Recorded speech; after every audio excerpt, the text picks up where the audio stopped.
हरे कृष्णा। आज चर्चा का विषय है शर्तिला एकादशी का महत्व, इस व्रत का नियम और इस व्रत का पालन कैसे करूं। आने वाला 28 जनवरी हम लोग का शर्तिला एकादशी व्रत उद्यापन होगा। पूरा विश्व में 28 तारीख को ही शर्तिला एकादशी मानना होगा, सिर्फ जापान, ऑस्ट्रेलिया, न्यूजीलैंड को छोड़कर। जापान, ऑस्ट्रेलिया, न्यूजीलैंड में ये शर्तिला एकादशी 29 जनवरी को उद्यापन होगा। तो ये जो एकादशी है शर्तिला एकादशी, इसका बारे में, इसका महत्व का बारे में, उसका विशेषता का बारे में भविष्य उत्तर पुराण में खूब सुंदर विस्तृत भाव से लिखा हुआ है। तो वहां में लिखा हुआ है, एक समय एक ऋषि था दालव्य मुनि। वो दालव्य मुनि बहुत दयालु था। तो उसने एक बार पुलस्त्य मुनि को, जो मुनि श्रेष्ठ है पुलस्त्य, उनको एक क्वेश्चन किया, प्रश्न किया, जे हे पुलस्त्य मुनि, हम लोग देखा है जो मर्त्य लोक का आदमी विभिन्न कारण, विभिन्न पाप में जड़ित होने के कारण वो नरक में आके बहुत कष्ट भोगते पड़ते हैं, शास्ति होते हैं, कष्ट मिलते हैं। सो उसको उद्धार करने के लिए कोई तरीका बताइए। तब पुलस्त्य मुनि ने बहुत खुशी हुआ, प्रसन्न हुआ और बोला, जी आप एक बहुत गोपन प्रश्न, बहुत कॉन्फिडेंशियल प्रश्न किया, उसका उत्तर भी बहुत गोपन है, बहुत कॉन्फिडेंशियल है, और उसको बोलने के लिए मैं जा रहा हूं, तो आप ध्यान पूर्वक सुनिए। तब पुलस्त्य मुनि ने बोला, हम लोग का एक साल में 12 मंथ्स का अंदर में 24 एकादशी आते हैं। उसका 20 में जो माघ माह का कृष्ण पक्षों का जो एकादशी, जो आगे 28 जनवरी में होगा, वो एकादशी का दिन कोई आदमी, मर्त्य का कोई आदमी अच्छा तरह से वो एकादशी उद्यापन करने से ये जो नरक का रास्ता वो बंद हो जाते हैं। तो कैसे करना होगा? सुबह जागरण होना होगा, ब्रह्म मुहूर्त। तो ब्रह्म मुहूर्त का जागरण का अर्थ है सूर्य उदय का करीबन 1-1.5 घंटा का आगे और सूर्य उदय का 1-1.5 घंटा का पीछे, मीन्स ये प्रथम प्रहर बोलते हैं, 3 घंटा का समय। उसी समय सूर्य उदय होने का 1-1.5 घंटा आगे और 1-1.5 घंटा पीछे, वो जो 3 घंटा समय हो गया, उस समय का 20 में जागरण होके स्नान करके जरो जितना वासना, कामना, लोभ, क्रोध, मोह, ये सब भाव त्याग करके केवल भगवान का चिंता में निमज्जित होके भगवान का पूजा करने से, एकादशी व्रत पालन करने से आदमी क्या हो जाते हैं, जो नरक का जो जाने वाला रास्ता वो बंद हो जाते हैं। तब दालव्य मुनि बहुत संतुष्ट हो गया। वो आके उनका शिष्यगण को बोल गया, तुम जाके मर्त्य में ये खबर दे दो, जे कोई आदमी अगर ये माघ मास का जो आने वाला, हम लोग 28 तारीख बोल रहा है ना, जो माघ मास का कृष्ण पक्ष का जो एकादशी होगा, ये एकादशी करने से मर्त्य से डायरेक्ट स्वर्ग नहीं तो वैकुंठ आ सके, कम से कम नरक का रास्ता बंद हो जाएगा। तो और एक बात है, इसको शर्तिला क्यों बोलते हैं? सत मीन्स 6 प्रकार, तिला मीन्स तिल, सीचम, तिल शस्य। हम लोग जानते हैं जो एकादशी में 5 रवि शस्य नहीं ग्रहण करना। उसका क्या क्या है?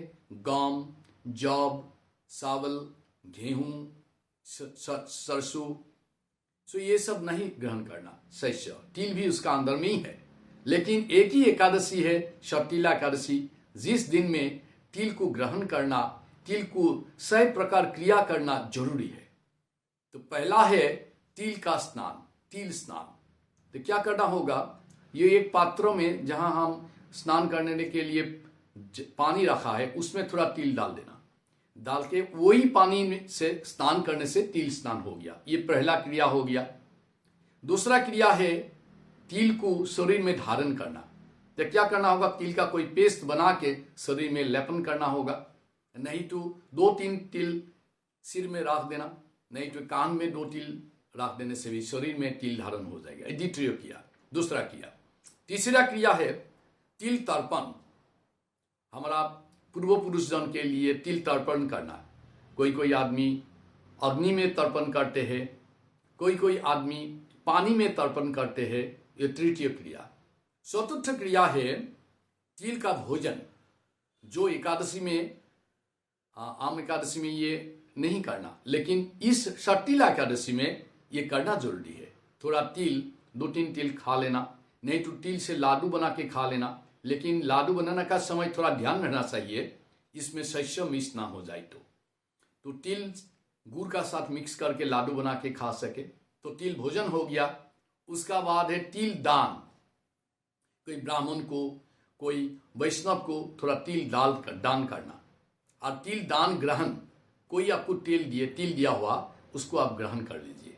सो ये सही प्रकार का तिल का क्रिया करने से हम लोग का जीवन में जितना पाप रहते हैं ना, वो सब विनष्ट हो जाते हैं और हमका परम मंगल होते हैं। तो एक बार युधिष्ठिर राजा ने श्री कृष्ण भगवान को प्रश्न किया था, ये भगवान आप कृपा करके मेरे को ये जो माघ महीना का कृष्ण पक्ष में जो एकादशी होते हैं उसका महत्व थोड़ा बताइए। तो भगवान बोला है, जी ये क्वेश्चन तो मेरे नारद मुनि को मैंने को किया था, मैंने को बोला था बहुत दिन आगे। अब आप बोल दिया तो मैं आपको फिर भी बोलने के लिए जा रहा हूं, आप ध्यान से सुनिए। तो भगवान बोला, एक समय एक ब्राह्मणी था, हरिभक्त ब्राह्मणी। तो वो ब्राह्मणी हर तिथि, हर व्रत खूब अच्छा से पालन करते थे। वो तपस्वी था। लेकिन क्या हुआ, उसका जो मरने का समय हो गया वो एकदम दुबला पतला हो गया, व्रत करके करके दुबला हो गया। लेकिन एक कर्ज वो नहीं करते थे। क्या कर्ज? वो है कोई दरिद्र का, कोई ब्राह्मण का, वैष्णव को अन्नदान नहीं करते थे। तो भगवान मन में भाव हुआ, ये इतना व्रत किया, वो इतना तिथि, इतना तपस्वी, लेकिन थोड़ा एक ही गलती हो गया, वो किसी को अन्नदान नहीं करते। तो भगवान सोचते हैं, मैं जाके आप नहीं गए उनको भिक्षा मांग लो थोड़ा अन्न के लिए, तब तो वो पाप से भी वो मुक्त होके वैकुंठ आ सके। तो भगवान इस मन में इस भाव लेके एक ब्राह्मण होके एक ब्राह्मणी का घर गया। जाके भगवान ने उनको पूछा, हे ब्राह्मणी, मेरे को कृपा करके थोड़ा अन्न दे दो। तो ब्राह्मण ने बोला, तुम कौन हो, कहाँ से आया, बहुत प्रश्न किया। तब भगवान बोला, सुनो मेरे लिए टाइम नहीं है, मैं भूखी हूँ, मेरे को थोड़ा अन्न दान कर दीजिए, आप थोड़ा अन्न देने से हो जाएगा, मैं प्रसन्न होके चला जाऊँ। तो ब्राह्मणी गुस्सा होके उसको ये क्या किया, माटी का एक टुकड़ा उसको फेंक दिया, जमीन का एक टुकड़ा फेंक दिया। तो भगवान बोला है ठीक है। तो भगवान वो टुकड़ा लेके चला आया। कोई दिन बाद वो ब्राह्मणी शरीर त्याग किया। उसका बाद ब्राह्मणी स्वर्ग आ गया। आके देखा है वो शरीर लेके आ गया। वो एक विशिष्ट क्रिया है। जब ब्राह्मणी कैसे आया, उसका आत्मा परमात्मा तो आया ही, वो अपना शरीर लेके आ गया। तो ब्राह्मणी जाके देखा स्वर्ग में एक मनोरम, एक सुंदर गृह उनके लिए है। तो जाके देखा है सुंदर एक घर, एक महल है। अंदर में जाके देखा है सब ठीक ठाक है, लेकिन एक चीज नहीं है अंदर में, वो है खाने का कोई चीज नहीं है। तो ब्राह्मणी इधर उधर जाके देखा कोई जगह में खाने के लिए कुछ चीज नहीं है। तो ब्राह्मणी तब श्रीहरि को दर्शन करने के लिए गया। जाके उनको पूछा, हे भगवान, हे जनार्दन, आप तो देखा है मैं जीवन में कितना व्रत किया, कितना तिथि पालन किया, कितना तपस्या किया, लेकिन एक तो घर मेरे को मिल गया। तो भगवान बोला, ये घर कैसे मिला तुमको? तुम मेरे को एक जमीन का टुकड़ा मेरे को फेंक दिया था ना, वही जमीन से मैं एक घर बना दिया। लेकिन तुम किसी को शस्य नहीं दे, अन्न दान नहीं करते, इसलिए अन्न नहीं है घर में। फिर भी कोई तकलीफ नहीं है, तुम आ गया यहाँ में शरीर लेके। अब ये काम करो, जाके इस घर का दरजा बंद कर अंदर में आ जाओ, क्योंकि स्वर्ग में शरीर लेके आना आदमी बहुत कम है। जब ये 33 कोटि देवता को ये खबर मिल जाएगा जी एक ब्राह्मणी अपना शरीर लेके ये स्वर्ग आ गया, तो आपको दर्शन करने के लिए ये 33 कोटि देव देवी आएगा, तब दरजा मत खोलो, अंदर से बोल दो कि कोई मेरे को षट्टिला एकादशी व्रत का फल दे दो, तो मैं दर्जा खोलने के लिए तैयार हूँ। तो इसी प्रकार ब्राह्मणी घर में आके दर्जा बन के अंदर रह गया। थोड़ा बाद देव देवी सब लोग आ गया, तो विशेष करके देवी पत्नी लोग आ गया। तो आके ब्राह्मणी को बहुत पुकारा बाहर से। ब्राह्मणी बोला ना ना, मैं दर्जा खोलने के लिए तैयार नहीं हूँ। मैं दर्जा तभी खोलो जब कोई मेरे को शर्तिला एकादशी का जो व्रत का फल, जो ये व्रत किया था वो फल मेरे को दे दो तो मैं खोल लूंगा। तो एक देवी पत्नी ने बोला ठीक है, मैं शर्तिला एकादशी का मेरा जो व्रत का फल मैं आपको देने के लिए जा रहा हूं, आप कृपा करके दर्जा खोल दीजिए।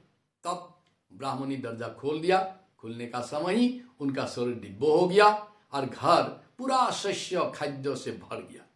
तो ये है शर्तिला एकादशी व्रत का फल। कोई आदमी अगर शर्तिला एकादशी करे तो उनका जीवन में दरिद्रता, शरीर का जो कष्ट होते हैं, दुर्भाग्य होते हैं, ये सब विनष्ट हो जाते हैं। हम लोग का ये जो हम थोड़ा आगे बोला था, हम लोग का 12 महीना में 24 एकादशी होते हैं। और ये जो महीना है वैशाख, ज्येष्ठ माह, आषाढ़ माह, श्रावण माह, पूष मास, इसी प्रकार विभिन्न मास होते हैं। और सनातन शास्त्र में हरि का नाम से ये माह जुड़ा हुआ है, जैसे केशव माह, नारायण माह, माधव माह, गोविंद माह, विष्णु माह, वामन माह, श्रीधर माह, ऋषिकेश मास, इसी प्रकार 12 मास होते हैं। तो ये जो माह होते हैं ना, जो माघ माह होते हैं, ये भगवान का माधव नाम से जुड़ा हुआ है। और भगवान बोलते हैं इस 12 माह का अंदर कोई कोई माह भगवान का ज़्यादा ये लगते हैं। तो उसका बीच में एक है कार्तिक मास, जिसको दामोदर मास बोलते हैं, भगवान का दामोदर नाम का साथ जुड़ा हुआ है। और एक माघ मास जिसको भगवान का माधव नाम से जुड़ा हुआ है। इसलिए इस माघ माह को सनातन शास्त्रों में माधव माह बोलते हैं। और वैष्णवगण एक भजन में गाते हैं, ये माधव मास का जो तिथि होते हैं ना, एकादशी तिथि होते हैं कृष्ण पक्ष को, इसको माधव तिथि बोलते हैं। और ये तिथि भक्ति का जननी है, भक्ति का माता है। ये तिथि अगर जत्न सहकारे केयरफुली कोई ऑब्जर्व करे तो भक्ति मिल जाते हैं। एक्चुअली हम लोग का भक्ति मिलना बहुत मुश्किल, शक्ति ही नहीं है हम लोग को भक्ति करने के लिए। तो कोई आदमी अगर ये शर्तिला एकादशी जो माधव का तिथि है, ये एकादशी अगर जत्न सहकारे उसको पालन करे तो उनको क्या मिल जाएगा? उनको भक्ति प्राप्त हो जाएगा। तो कलि युग में भगवान 4 चीज में रहते हैं। एक है ग्रंथ में, जिसको बोलते हैं गीता भागवत, ग्रंथ रूप में भगवान रहते हैं। दूसरा है भगवान दारू ब्रह्म रूप से, जगन्नाथ रूप से रहते हैं पुरुषोत्तम क्षेत्र में। तीसरा है भगवान नाद ब्रह्म शब्द रूप में रहते हैं, यो है हरे कृष्ण मंत्र, हरे कृष्णा कृष्णा कृष्णा हरे हरे, हरे रामा राम रामा राम हरे हरे। ये भगवान का एक रूप है, इसका वह नाम रूप में भगवान रहते हैं, हरि नाम रूप में रहते हैं। और चौथा है समय रूप में भगवान रहते हैं कलियुग में, एकादशी समय में। तो इसलिए जत्न सहकारे केयरफुली ये एकादशी तिथि पालना बहुत जरूरी है, व्रत पालन करा बहुत जरूरी है। जैसे शास्त्र को कैसे अभी पूजा करो, शास्त्र भागवत गीता को पाठ करना, श्रवण करना, उसको भक्त संग बैठ करके उसका आलोचना करना, वही है भगवान शास्त्र रूप का पूजा। दूसरा है दारू ब्रह्मों का पूजा। तो क्या करना होगा? अगर कोई भगवान है, पुरी में है, तो जाके दारू ब्रह्म का साक्षात दर्शन कर लो। नहीं तो घर में कोई फातू है, विग्रह है जगन्नाथ बलभद्र सुभद्रा का, उनका दर्शन करना जरूरी है एकादशी दिन में। नहीं तो कम से कम कोई मंदिर में जाके श्री कृष्ण भगवान, जनार्दन भगवान, श्रीहरि को, राधा कृष्ण जुगल मूर्ति को दर्शन करना, वो है दूसरा वाला। तीसरा है नाद रूप का जो भगवान का पूजा, शब्द रूप का पूजा, वो है हरे कृष्ण महामंत्र, वो जप करना, ज्यादा जप करना, नहीं तो कीर्तन करना, नहीं तो संकीर्तन करना, नहीं तो संघ का साथ, भक्त संघ का साथ हरिनाम संकीर्तन करना, वो है भगवान का नाम रूप का पूजा। चौथा है एकादशी का पूजा, एकादशी व्रत पालन करना, अच्छा से व्रत पालन करना जरूरी है।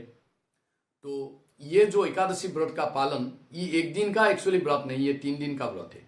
दशमी से ये व्रत शुरू हो जाते हैं। जो आमिष लोग है कम से कम दशमी दिन में आमिष भोजन मत करना, और जो निरामिष लोग है वो क्या करना होगा, भगवान को थोड़ा भोग देना होगा। ये जो भगवत प्रसाद हो गया उसको सेवन करके एकादशी दिन में रहना, और एकादशी दिन में एक संकल्प लेना कि काल का दिन में कोई प्रकार का व्रत ले लो। एकादशी का स्टैंडर्ड 3-4 स्टैंडर्ड है। सबसे हाईएस्ट स्टैंडर्ड है निर्जला, जल विहीन एकादशी। दूसरा है जला, पानी लेके जो एकादशी करते हैं, पानी पी के जो एकादशी करते हैं वो एकादशी। तीसरा है फला, फल मूल लेके, fruits and vegetables, fruits and roots लेके जो करते हैं, dry fruits, fresh fruits, roots means जैसे आलू, बादाम, ये सब लेके, मूली लेके कर सके। और चौथा है अनुकल्प में जो चीज एकादशी में खाने का ये है विधि है, जैसे सागू, उसी प्रकार दूध, केला, वो सब मिक्स करके खा सके। और एक प्रकार कर सके, कोई बोलते हैं जे मेरे को शरीर में सज्जन नहीं होते, मैं कुछ बना के खा लूँ, तो बना भी खा सके है, लेकिन तेल को थोड़ा रेस्ट्रिक्शन है, केवल सूर्यमुखी तेल जिसको सनफ्लावर ऑयल बोलते हैं, नहीं तो थोड़ा घी में बनाना होगा। तो और क्या चीज़ बनाना होगा, शस्य नहीं, आलू, बादाम, पपीता, उसका बाद आएगा आपका मूली, इस प्रकार से इसको मिक्स करके खा सके, संडक लवण लेके खा सके। तो इसी प्रकार एकादशी दिन को व्रत पालन करना होगा। एकादशी का आगे दिन को संकल्प लेना होगा कि मैं किस प्रकार का आसक्ति करने के लिए जा रहा हूँ। हे भगवान देखिए, मेरे को इतना शक्ति नहीं है, आप कृपा करके मेरे को एकादशी करने के लिए शक्ति दीजिए। इस प्रकार संकल्प लेना होगा। संकल्प का मंत्र भी है, एकादशं निराहारः श्रित्वा अहम अपरेह हनि भक्षामि पुंडरीकाक्ष शरणं मे भगवच्युत। ये है संकल्प मंत्र। अगर ये मंत्र नहीं है तो कम से कम हरे कृष्णा कृष्णा कृष्णा हरे हरे, हरे रामा राम राम हरे हरे, इस मंत्र को ध्यान से भगवान को प्रार्थना करके, हे भगवान मैं एकादशी करने के लिए जा रहा हूँ, मैं संकल्प रखा हूँ, इस संकल्प को पूर्ण करने के लिए मेरे को शक्ति दीजिए। ये संकल्प मंत्र। उसका बाद एकादशी दिन में पूरा दिन ब्रह्म मुहूर्त एकादशी दिन का समय जागरण होके स्नान करके दिन भर उपवास करना जरूरी है। उपवास का अर्थ है, उपो मीन्स नियर, और वास मीन्स बसती करना। तो उपवास करना मीन्स भगवान का जो सेवा में ज़्यादा निर्लिप्त होना, जैसे ज़्यादा समय जप करना, ज़्यादा समय पुस्तक शास्त्र ग्रंथ पढ़ना, साधु संग करना, ये सब भक्ति सहकार्य करना चाहिए। अगर भक्ति नहीं है, आपका जो क्रिया कर रहा है उसमें भक्ति नहीं है, भक्ति रहित क्रिया, भक्ति रहित श्रद्धा रहित क्रिया भगवान ग्रहण नहीं करते हैं। भगवान बोलते हैं ना, पत्रम पुष्पम फलम तुम्यम यो में भक्ता प्रयस्यति तदहम भक्ता अपरहितम अस्नामि प्रजात्म। अगर एक फूल भी दे दो, एक तुलसी पाता भी दे दो, मेरे को थोड़ा जल दे दो, एक फल दे दो, लेकिन मैं यही को ग्रहण कर लूं अगर इसमें थोड़ा भक्ति है तो, श्रद्धा है तो। इसलिए भगवान 9 चैप्टर, गीता का 9 चैप्टर का 3rd श्लोक में क्या बोलते हैं, अस्तद्धवधाना पुरुषा धर्मस्य अस्य परंतपः अप्राप्यमां निवर्तते मृत्यु संसार वर्तमानी। भगवान बोलते हैं अगर अश्रद्धावान जो है ना, जिसका पर श्रद्धा नहीं है, वो मेरे को मांग अप्राप्यम, मेरे को प्राप्त नहीं कर सकते। इसलिए भगवान को मिलने के लिए हम लोग क्या करना होगा, उसमें श्रद्धा जरूरी है। और श्रद्धा ऐसे नहीं आएगा। श्रद्धा आने का सबसे सरल तरीका है, साधु संग में बैठने से ही श्रद्धा भक्ति उद्भव हो जाते हैं। इसी प्रकार हम लोग एकादशी दिन में पालन करके उसका द्वादशी का समय एक पारण समय बोलते हैं, जिस दिन में इस व्रत को शेष करना होगा उसी का समय लिखा हुआ है गुवाहाटी के लिए सुबह 6:08 to 9:47, और दूसरा जगह का लिए दूसरा समय है हम लोग का जो इस्कॉन का पंजिका में लिखा हुआ है। फिर भी ये समय करीबन 7:30 से 8:30 का अंदर, नहीं तो 7 से 9 का अंदर करने से ही बस वो सेफ रह जाएगा। तो पर दिन का पारण करना होगा। पारण का एक मंत्र होते हैं, अज्ञान तिमिरंधिष्य व्रते नान केशव प्रसीद प्रमुख नाथ ज्ञान दृष्टि प्रदुभव। ये है परम मंत्र। अगर परम मंत्र बोलने के लिए नहीं आते हैं तो कम से कम हरे कृष्णा कृष्ण कृष्णा हरे हरे, हरे राम राम राम हरे हरे इस करके पारण करना। अब पारण कैसे करो? पारण तो करने का समय शस्य लेना होगा, जो शस्य भगवान को आगे में दिया हुआ है, प्रसाद जो है। जैसे हम लोग एकादशी तो भगवान के लिए नहीं है, तो एकादशी दिन में भी भगवान को हम भोग लगा सके है द्वादशी का जो शस्य का प्रसाद, जैसे हम पायस बना सके उसको थोड़ा ले सको। नहीं तो घर में कोई कोई जगन्नाथ का निर्माल्य रहते हैं, सुखना चावल रहते हैं, उसको एक दाना लेके ही पालन कर सको। तो इसी प्रकार हम लोग एकादशी करने से इस जगत में मुक्त होके, इस जो जन्म मृत्यु जरा व्याधि का चक्र से मुक्त होके भगवान का धाम में वापस जाने का एक चांस मिल जाते हैं। तो मेरा विनती है कि हम लोग सब मिल करके एकादशी मान लो। तो मैं अनेक मेरे को फ़ोन मिला, कोई मेरे को फ़ोन किया है जे हम लोग का वो जो चैनल है नीलोत्पल हरि कथा अमृतम, इसमें एकादशी में बहुत क्लास दिया है आगे में। तो बहुत जन अभी उत्साहित हो कि एकादशी शुरू किया, तो मैं बहुत आभारी हूँ उनके लिए। तो उन लोग शुरू किया, इस टाइम भी एकादशी व्रत करिए, सप्तिलाट एकादशी मानिए।